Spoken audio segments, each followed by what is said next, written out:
A national emergency has been called in Israel as strong winds and high temperatures have fueled wildfires outside of Jerusalem.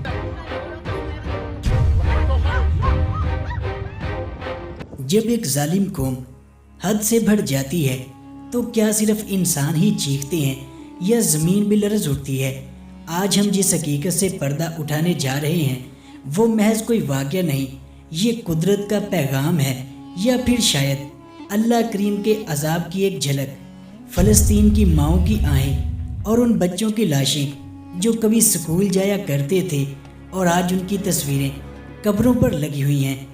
دوستو، پچھلے 19 مہینوں میں اسرائیل نے جو ظلم کی نئی تاریخ رقم کی ہیں وہ انسانی تاریخ کا ایک سیاہ باب ہے۔ 52,000 سے زائد فلسطینی شہید ہو چکے ہیں، جن میں 15,000 بچے اور 9,000 عورتیں شامل تھیں۔ غزہ کی گلیوں میں آج بھی خون کی خوشبو بسی ہوئی ہے۔ الجزیرہ کی رپورٹس بتاتی ہیں کہ ہر 10 منٹ میں ایک فلسطینی بچہ اسرائیل کی بمباری کا شکار ہوتا ہے۔ اور سچ تو یہ ہے کہ جب ایک قوم مظلوموں کی چیخیں سنے بغیر آگے بڑھتی ہے تو پھر وقت خاموش نہیں رہتا اور اللہ کریم کی رحمت جوش میں آتی ہے۔ مئی 2025 شمالی اسرائیل میں وہ آگ لگی جو صرف درختوں کو نہیں بلکہ دلوں کو بھی جلا گئی۔ 84,000 ایکڑ سے زائد جنگلات جل کر خاک ہو گئے، کئی بستیاں خالی ہو گئیں اور فوجی کیمپ تباہ ہو گئے۔ پھر آیا سمندر سے اٹھا طوفان، ایک ایسا طوفان جو صدیوں میں کبھی کبھار آتا ہے۔ سیلاب، طوفان، مٹی کے طوفان، سب کچھ ایک ساتھ مل کر اسرائیل کو اپنی لپیٹ میں لے لیا۔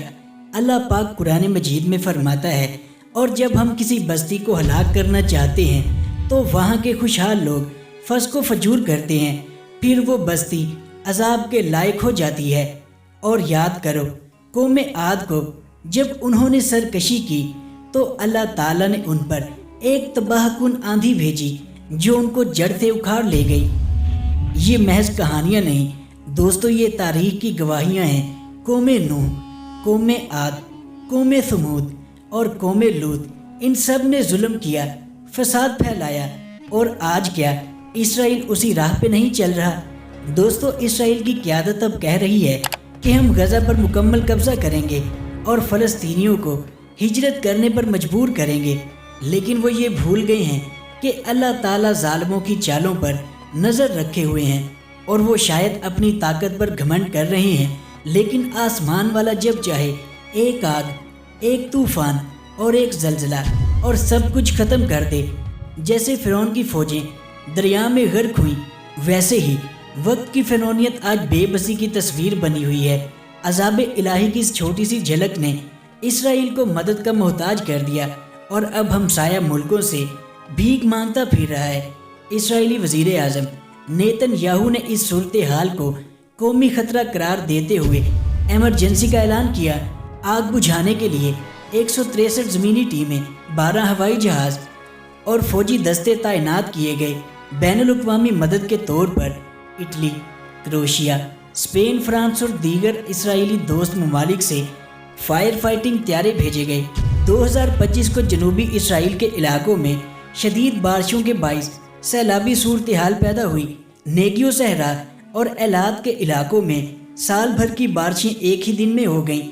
1 مئی 2025 کو جنوبی اسرائیل، خاص طور پر نیگیو صحرا اور بیئر شیبا کے علاقوں میں شدید ریت کا طوفان آیا، جس سے فضائی حد نگاہ تقریباً صفر ہو گئی۔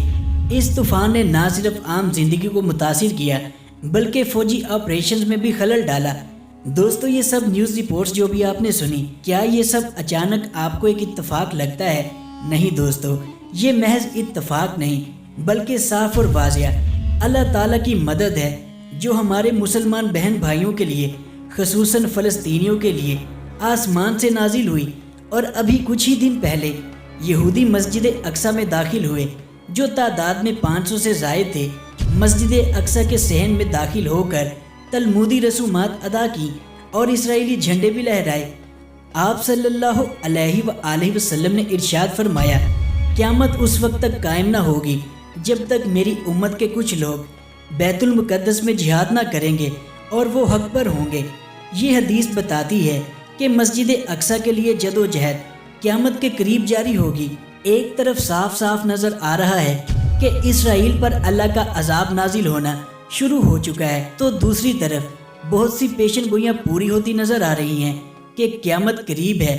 دوستو، پیشن گوئیاں پوری ہو رہی ہیں، نشانیاں پوری ہو رہی ہیں، اور فلسطینیوں کی شہادتوں کا بدلہ لینا اللہ کریم نے آغاز کر دیا ہے۔ حق بے شک میرا رب جانتا ہے، لیکن نشانیاں چیخ چیخ کے بتا رہی ہیں کہ اسلام کا پرچم پوری دنیا میں لہرانے والا ہے، اور وہ وقت قریب ہے جب ہم اپنی جاگتی آنکھوں سے دیکھیں گے کہ ہمارے بہادر فلسطینیوں کی شہادت کا بدلہ لیا جا رہا ہے، اور اس کے ساتھ ساتھ یہ بھی واضح نظر آ رہا ہے کہ قیامت قریب ہے، اور شاید ہم اینڈ ٹائمز میں جی رہے ہیں۔ یہ سب جو آپ نے سنا اور دیکھا کہ کیسے اسرائیل اللہ تعالیٰ کی پکڑ میں آیا ہوا ہے، تو کیا وہ وقت آن پہنچا ہے کہ جس کے بارے میں قرآن و حدیث میں پیشن گوئیاں واضح بتائی گئی تھیں، قیامت سے پہلے جو نشانیاں بتائی گئی تھیں کس قدر جلدی پوری ہوتی جا رہی ہیں؟ یہ سب سن کر کیا لگتا ہے؟ کیا اللہ تعالیٰ کی مدد آ گئی ہے؟ آپ کیا سوچتے ہیں؟ کمنٹس میں اپنی قیمتی رائے کا ضرور اظہار کریے گا۔ میں ملوں گا آپ سے نیکسٹ ویڈیو میں۔ دعاؤں میں یاد رکھیے گا۔ اللہ نگہبان۔